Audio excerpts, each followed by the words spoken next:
right, so we are back, and like I was sharing with you, there's a whole lot going on Capitol Hill right now, and it is super consequential for the direction of the country. I'm going to bring in two people to discuss this with me. I have my friend Maya Rupert, former campaign manager to the presidential candidate Castro, and I also have Victoria Kirby York, who is with the National Black Justice Coalition. So great to have you guys. It is good to see you. There is so much to dish about. Are you both still in D.C., Maya? Where are you? I am in New York right now. I will be heading back Victoria, to D.C., but you? right now I am in New York. I'm in the D.C. area. You are still in the D.C. Y'all, there is so much going on right now, and I tried my best to explain the infrastructure package, but why I'm harping on this so much and just want to kind of bring you into this conversation around process is because I just find that black people, brown people, queer people, we all get left in the rubble, really, and kind of on the cutting room floor of all these backroom deals and negotiations and the process and the this and the that. And so I think it's really important that our communities understand what's going on so that we can be on top of our advocacy on the outside to make sure that we're pushing all the right levers to make sure things get done that need to be done. Maya, I want to start with you because you worked in the Obama administration as chief of staff. It was Department of Labor when Castro was the secretary, correct? Right. And so you have an inside track to when a president has an agenda and they're trying to figure out how to move that agenda. And even people in their own party may be blocking some of that because they get a little squeamish when we talk about workers. It's too progressive. It feels like welfare, whatever. Talk to us about what you're seeing play out, and what do you think might be happening in those back rooms as the administration's trying to get its work done there on the Hill? Well, look, I think the Biden administration put out this plan. I thank you, by the way, for how you laid that out. I think it's really important to understand this because I think a lot of these conversations, they are happening behind closed doors, and they've been frustratingly effective. Because one of, I think, the most dangerous things that we're seeing is how successful opponents of this bill and of progress have been at bifurcating the idea of infrastructure and calling one an infrastructure bill and calling the other a spending bill or social spending bill, or and you said this exactly right. They're both infrastructure. The idea that infrastructure should only apply to sort of our physical needs, right? That it only refers to physical systems that we need in order to be in a society together doesn't make sense. What we need to think about when we think about infrastructure are all of the systems, the bundle of stuff we all need to be able to fully participate politically, socially, culturally, economically. And if you have kids, yes, you need a road to get you to work, you need the bridges, but you also need childcare. Those systems, there's not a way to say one is necessary to participate in the economy, but one isn't. And so one of, I think, the most frustratingly effective things that people have done, and they've done it behind closed doors, but we're seeing it everywhere, is just to separate the idea of infrastructure and treat one like it's a necessity and the other like it's some extra.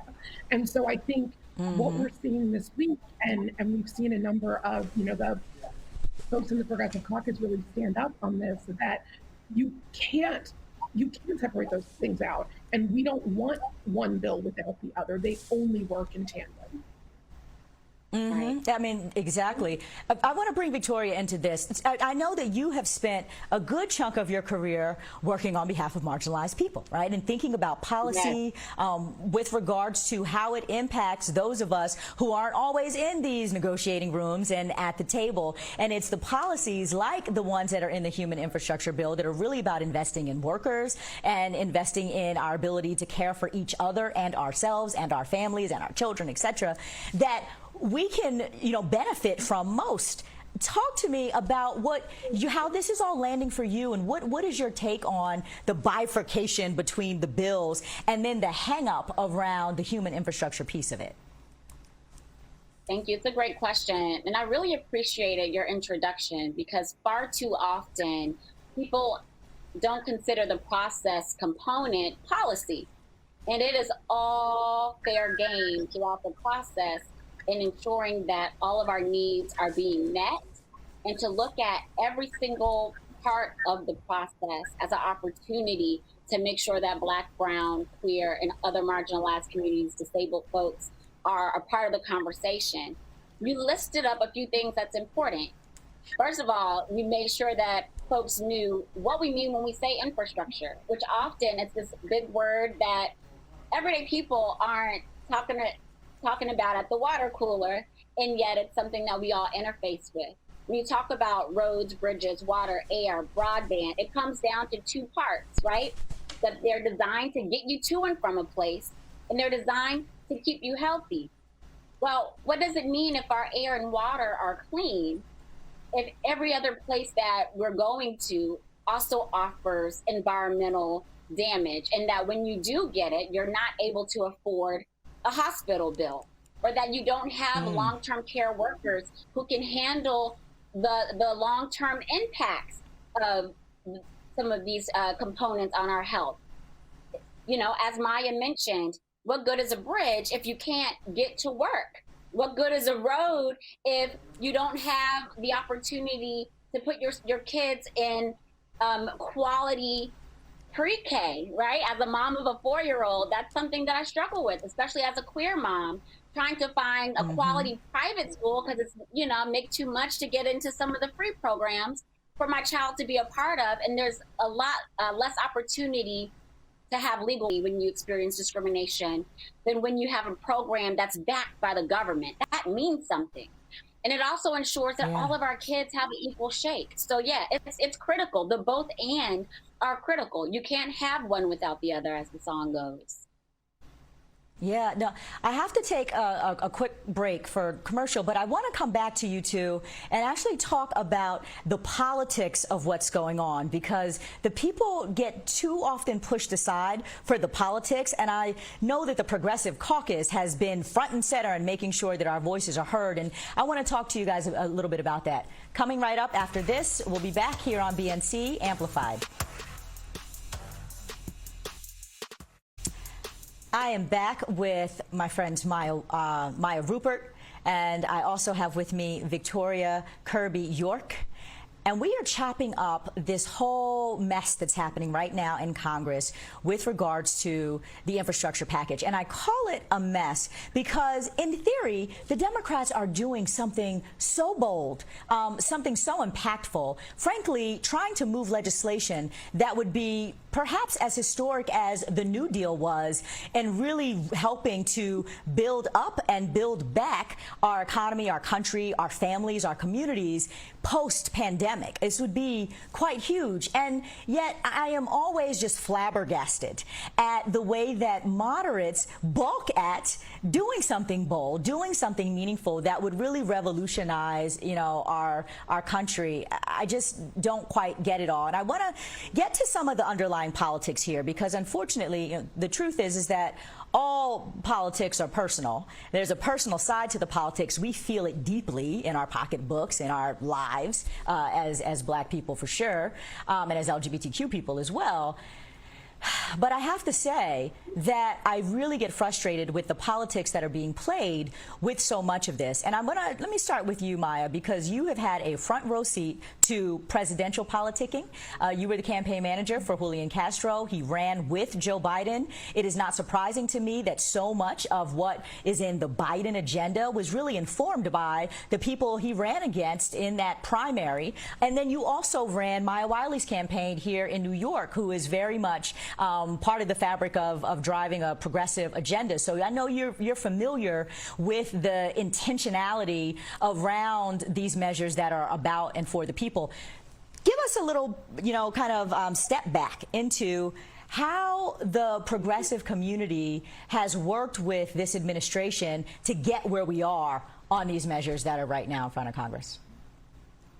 Sure. I mean, I think the impact that the progressive movement has had on this administration, on this proposal in particular, really can't be overstated. You know, I mean, these were folks who came together, who made sure that Biden got elected, there were, so many people who were voting for so many different candidates and backing different people during the primary. And once it became clear it was Biden, it was one voice, people coming together. We are beating Donald Trump. And so I think that the progressive movement, rightfully so, took that as that there's a mandate here for real change, for structural change, for deep change, and for bold change. And what we're seeing is something I think is so exciting, and I really think is going to define the way that we are looking at politics for the next several years. And it's that progressives are standing strong and saying, we are not willing to take just the pared down version that Republicans and centrists seem to be good with. We want the entire agenda. We voted for something big and we want bold change. And by doing that, it's actually making protecting communities the smart political thing to do. And that's something I think we always struggle with, because the fact of the matter is, Democrats tend to be sort of hurt by the fact that we want to get things done. And so at the end of the day, if one side is comfortable not doing anything and one side is like, these are real people's lives, people are living at a crossroads, we can't hold out for the perfect, we have to take the good enough.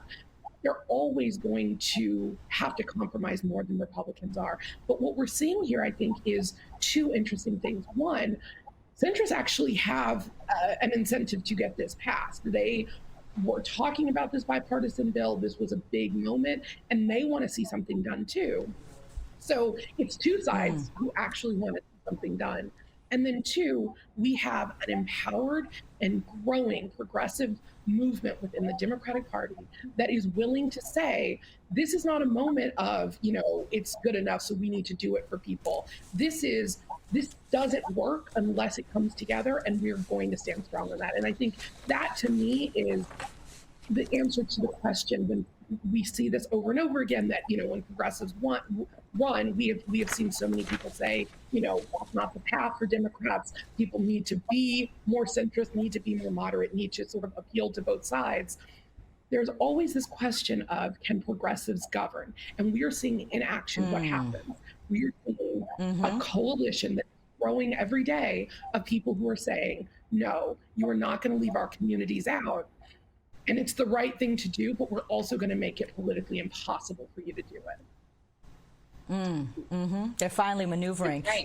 Victoria, despite what Maya is saying about how the progressives are flexing, and the truth is that more and more people actually agree with what's in this human infrastructure bill and what the progressives are advocating for, et cetera. And by the way, we're actually hearing from real people in terms of the outreach. I just saw an op-ed, Ilhan Omar and Rashida Tlaib were talking about how they're doing deep canvassing and going door to door and talking to constituents about what their needs are in their lives. And I know, Victoria, you were on the ground in Florida for Obama, for Organizing for America, and really did a lot of grassroots organizing, talking to real people. So when you talk to people in communities living their lives, they're like, yes, we need childcare. Yes, we need a basic minimum wage. Yes, we need all these things. And I wonder, the enemy, I feel like, of the people and good is often the same. It tends to be conservative white men who just want to rule and hold it down for themselves, and those who are beholden to corporations. So even though, as Maya's saying, we've got a lot of people who agree with progressives, we still got to get through Joe Manchin to get this done. Why is it that we're always in this posture of, even when we've got the majority of the sentiment, that we've got one person or two people who are moderate that can derail it all? What is that about, and how do we overcome it? Well, I would expand it, that it's not just about the Democratic moderates. It's also adding in Republican moderates who, frankly, should also be talking about this bill, because when you look at many of the seats that are up for re-election next year in the U.S. Senate and the states and constituencies they represent, these bills have a lot to offer them. And so, we've seen this history book, this playbook before, where, we'll come back and get those protections another time. We heard that after the Civil Rights Act, when it came to women and when it came to members of the LGBTQ community. We've been fighting for the Equality Act and the Equal Rights Amendment for nearly 50 years. So we know what it looks like to hear from so-called moderates oh, we'll come back for you. This is just isn't your time. There are more pressing priorities. And the reality of the matter is you can't demand our vote, you can't demand our time or our money and then ignore our demands. These aren't things that we're saying, please help us to survive and to be able to have what we need to take care of our families and ourselves. These are demands for what we want our elected representatives to do with the resources that we give to them from our hard-earned money. And so when it comes to representation and representative government, it is not a nice request. It is a, as a stakeholder for a corporation, we are the stakeholders for our government. And regardless of political affiliation, whether they're Democrat or Republican, progressive, moderate, or conservative, the majority of the people in this country and many of their states and districts want this done. And they've got to get it done, or they're going to have a whole lot of people to answer to. And a lot of them are people I've helped organize over the years.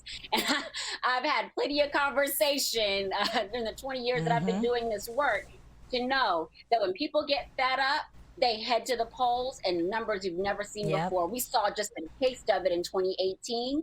And in 2020, there's going to be a lot that these politicians are going to have to reckon with if they don't do the right thing on these two bills. Indeed, that is true. Well, we're going to keep watching all this week to see if they do the right thing come Thursday. Thank you, too, for being on to have this conversation with me. Really appreciate you and hope to have you back.